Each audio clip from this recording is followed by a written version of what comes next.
बिस्मिल्लाहिर्रहमानिर्रहीम। अस्सलाम वालेकुम व्यूअर्स। ऐसे हज़रात जिनके मसूड़ों से खून आता है, ब्रश करते हुए मसूड़ों से बहुत ज़्यादा मकदार में खून आता है, सेंसिटिविटी मसूड़ों की बढ़ी हुई है और इसके अलावा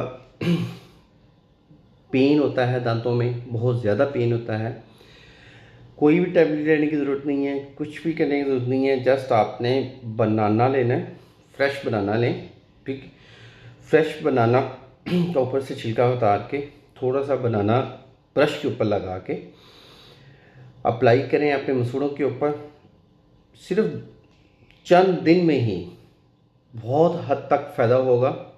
मसूड़ों से खून नहीं आएगा, मसूड़ों के जो खुले हुए मसाम हैं वो बंद होंगे और सेंसिटिविटी बढ़ी हुई है वो भी कंट्रोल होगी। देखिए, मसूड़ों से खून आना, गम्स का वीक होना स्टमक की डिस्टर्बेंस की वजह से होता है। आप पानी का इस्तेमाल ज़्यादा करें, मैदे में गर्मी ना होने दें और इसके साथ साथ बनाना वैसे भी 2 से 3 डेली खाना चाहिए जिन लोगों के मसूड़ों से खून आता है।